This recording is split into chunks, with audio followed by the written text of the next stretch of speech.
Thank you. Let's welcome Mark Cousins, Adam Daughtry, and Donna McKelly.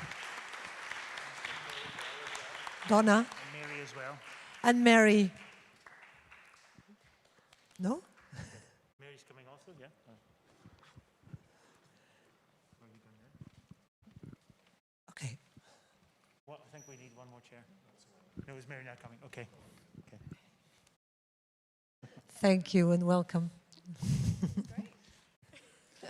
So we share. How do you feel? It's the premiere. Yeah, it was horrible watching your film for the first time on the big screen because you just see the problems. Well, I guess that's part of the story of looking. Ouais. Your. C'est la vie. Let me just check the... yes, so to ask questions, the old Slido.com that we will all miss. So Slido.com, and then you can use the code on the screen, and you can use your smartphones, and I will see them here and ask the questions to Mark, Donna, and Adam. So, thank you very much, and congratulations. Thank you. I would like to start by, well, we have talked to you already today, Mark, so before we go back to you, I would like to start by asking Adam. Hello. What was the meaning of this film for your own personal growth as a producer of images and of films? Blimey. I mean, working with Mark is always a journey of extraordinary discovery, and I think just the other day I sent him some lines from a book about fungi, and this passage about a guy who was a magician in a restaurant. This has got nothing to do with fungi, apparently, but anyway, it does link. And the way, by doing magic in front of the diners kept thinking they'd been spiked. So they kept coming back in afterwards and saying, "You've given me drugs, you've fed me mushrooms, right? Because I'm seeing the sky differently." And he eventually realized it was by disrupting their visual fields, he was making them look for the first time. And I think when you work with Mark, he's doing that all the time as a filmmaker and also in the process as we're making the film. We're constantly seeing things anew. I mean, Mary, the other producer who hasn't wanted to come up, keeps saying to me, look at that bark. Look at that bark on that tree. We were up in Loch Lynny the other week, and she was going, look at that bark. And I'm saying, we've been making films with Mark too long. We're looking all the time. We're looking all the time. So I think that's what happens. You go through this, you sort of live through his eyes, which I hope is what the audience does as well. You know, with the way he makes films, the way he talked earlier about guiding people's eyes around. And we are so immersed in that, we're so privileged, we're like his ultimate audience, because we're so close to it for so long. And we come out of this process transformed, I think. Thank you. Now, if you can pass your microphone to Donna, and I will pass mine to Mark, and I would like them to talk a little bit about their collaboration, because Donna, you did an astonishing work with the soundtrack of this film. You. And it's obviously a collaboration, so you two. I had admired Donna's work for a long time. I think she's a great artist, and so it was great to get to work with you, and it was a very enjoyable experience. It was an incredible experience for me, especially at the time that the film actually arrived early on in this year. We were in the middle of the lockdown. But that wasn't when I first started the film. I don't know if you realise this. So when we met during the last Edinburgh Festival, and Mark, within 3 seconds of giving me a big hug, we'd only been talking on Twitter, and he said, "I want you to write the music for my next feature film." If only it was always that easy. And it was we had a few glasses of wine, and he gave me his book, The Story of Looking. And then I went away and read it and started writing immediately. And I did start to send you things, but I'm not sure that you realized that they were inspired by your words. No, I didn't realize that. I'm only learning that now, I think. Yeah. So the piece Alba, which I named because of the section in your book when you talked about the dawn at the beginning, is the piece that you used for the during your eye operation and after that. And so, Alba means dawn.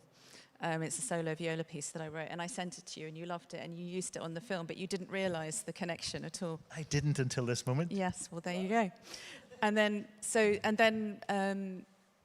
when you sent me the film this year, it was a really tough time, wasn't it, for all of us?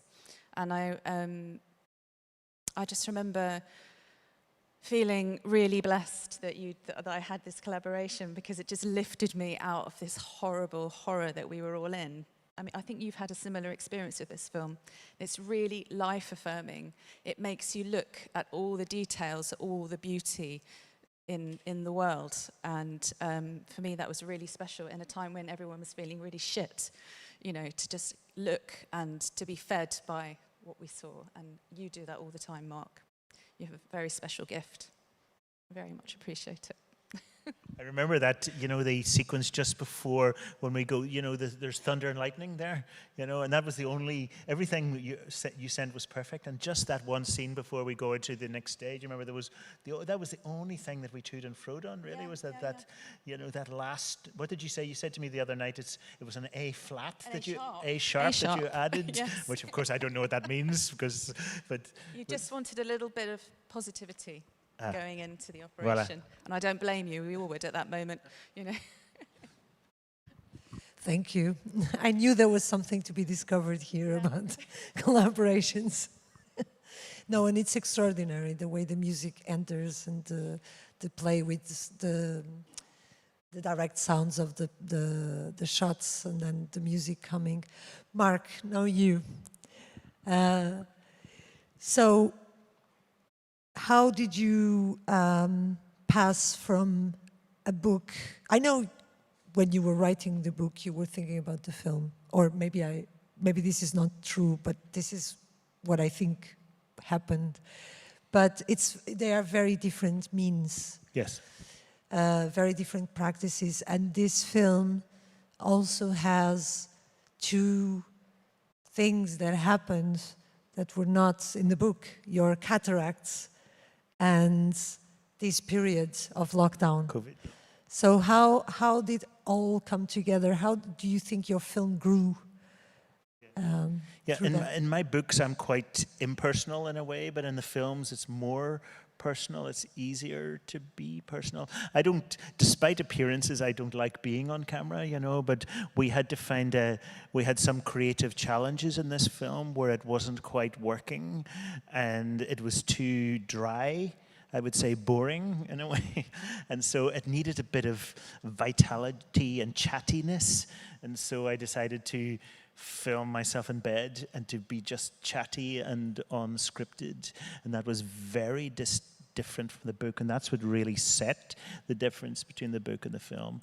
And then when we looked at that footage of me in bed, we thought, okay, that's adding a certain intimacy or vitality, and then these things happen, and as a filmmaker obviously you have to be ready for being blindsided.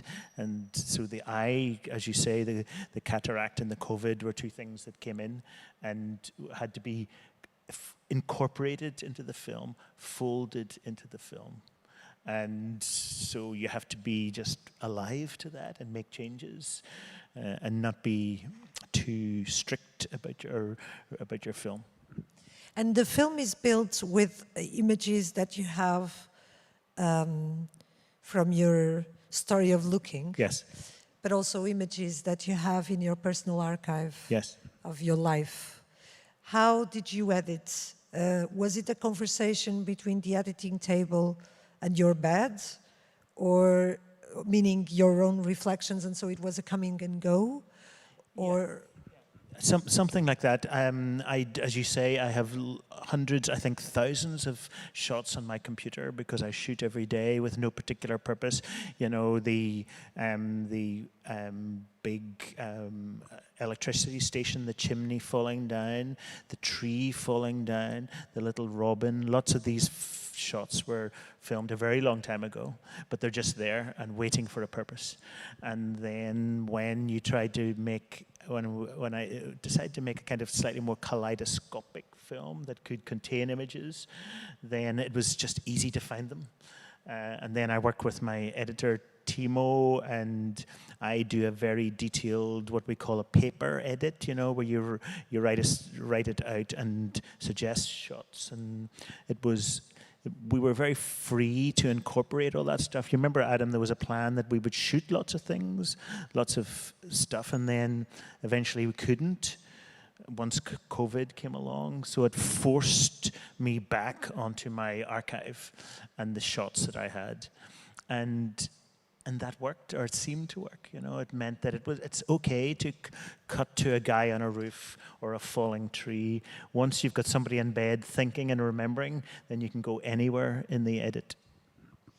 There are a particular moment in the film when you are touching very painful memories, very painful collective memories.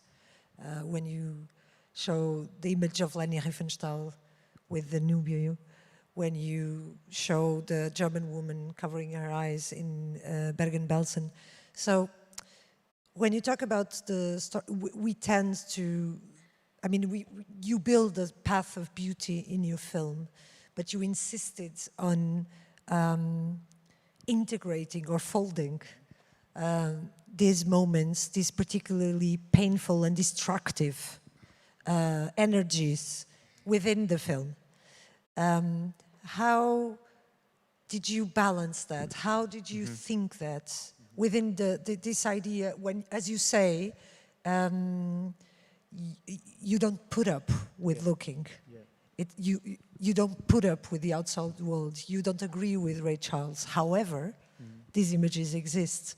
Yeah. So how did you think about this during the film? It's like sweet and salt, and you know, if you want to say that in the end, if you want to say looking at seaweed in the sea is beautiful, then you have to go down deep before you can come up. You know, you have to look at the bitterness of life, the bitterness of looking, before you can get to the slight sweetness of looking.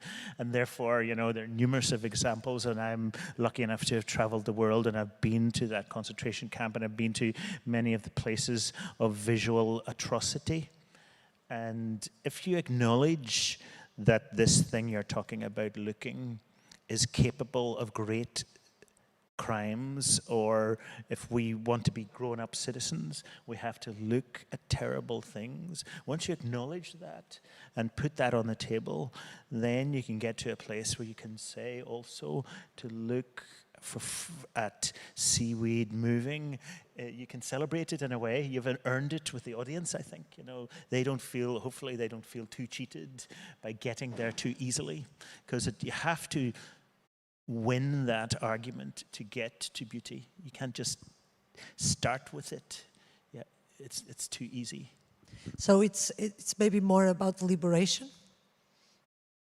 The act of looking. It's also not more, but also a process of liberation, maybe. Yeah, as long as liberation is hard won. Liberation in any liberation struggle is not easy. You know, so if you want to get to a point where you can say, I just simply like looking, then you have to say, but acknowledge all the problems. Isn't that, yeah? How did you feel about this, Adam? As you know, well, that's, I think. What was your critical relation with the film? What was your? Well, I think that question about the camp image was one of the ones we discussed, wasn't it? Because there are naked bodies there lying. That's a really hard thing to look at, and we discussed how long we should look at that. When you have blurred pornographic images in the film, why are we looking at this and not at that? And I don't think there's no simple answer to that. It's a film that asks those questions, I think, and they're very profound questions. But it doesn't necessarily tell you what to think about that, or you know, that there's an easy solution to that.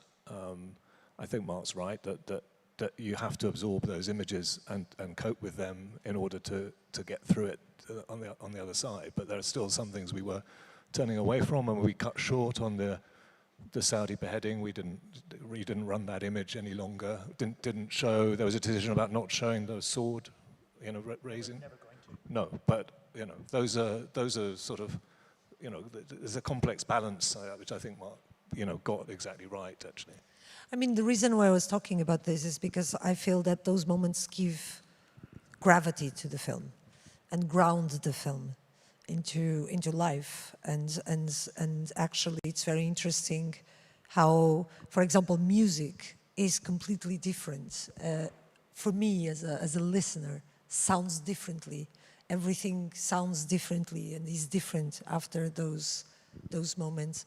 So, Donna, how was your relation as a musician? How was your relation with pain, the pain that the film was also talking about? Did you integrate that in your creative process, this idea of gravity and of... I never really veer away from pain. I think it's always present in most of my music because of my own life experience. We all, and I'm quite prepared to bring that into the mix. And I think I just really, it was a very instinctual approach that I had to this film, and I didn't overthink it really. I just followed Mark's lead really, and just went with whatever he needed me to do. I mean, the last scene I think particularly is quite poignant, isn't it?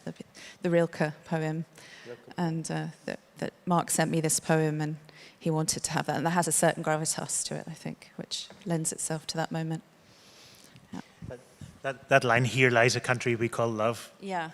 Yeah. Moving, what a great line. Yeah. "Here lies a country we call love." Yeah. But also, I mean, you play the viola a lot. Is that your main instrument, or yeah? And the viola is obviously lower than a violin, so it's. And if you're talking about gravitas or layers in music, there's a slight deepness there, a depth there, isn't it? And then you can go high, obviously, but that adds something as well. That sense of the bass line is, quite low. And what about the old man, the old Mark? Where did that come from? When did you have the need to, or how did you find Yeah, this? we didn't have an ending, and when you're a filmmaker, you often don't have an ending, and we had conversations and things, and then I just thought, jump 30 years forward, because and look back. And in the book, the Ingrid Bergman scene is in the book, and that works. She's looking back at her younger self. And then I thought, what if I look back and imagine myself older? And I've been to Sweden a lot, and so I thought I could imagine a life of being an old gentleman in Sweden. And so I thought then, how do I do that visually? So we found an older guy in Edinburgh and his partner drew these tattoos on his hands. So that cut between my hands and his hands is a way of jumping forward. And it was just, you didn't want to be sentimental because he's happy, this old gentleman, this old me. But I wanted to get out of the film, as it were. And you're often trying to do that when you're making a film, try to get out of your own film.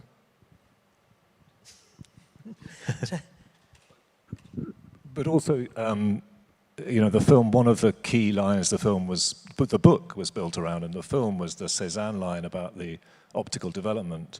And we had a conversation quite late on about the fact that Mark referred to earlier, that was something he wrote in the last year of his life. And that suddenly fitted in with Mark's idea about going, theoretically to the end of his own life. That had always been there in the film, but it sort of brought it to the surface somehow, didn't it? Yeah, you just want to jump, and almost all my films, there's some jump in the last act where either the female voice turns into a male voice. There's always a jump, and I needed a jump in this one as well. Do you think also this development of a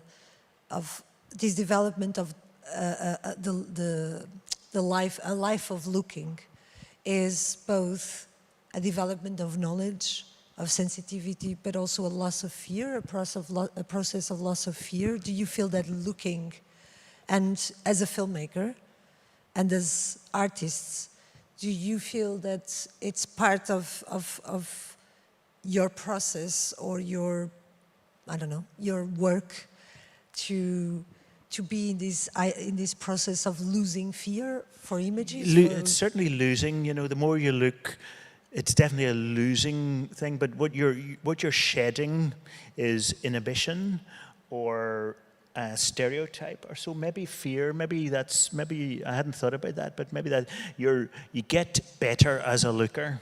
I've got better as a looker because I can see the cliched thing, and I can step over it and not step on it and move into something slightly fresher territory. So maybe that's a loss of fear. It's certainly increase in courage or something like that. It's getting better, getting fresher, ironically getting younger, even though in this story the main character ages, it's still getting younger with your eyes.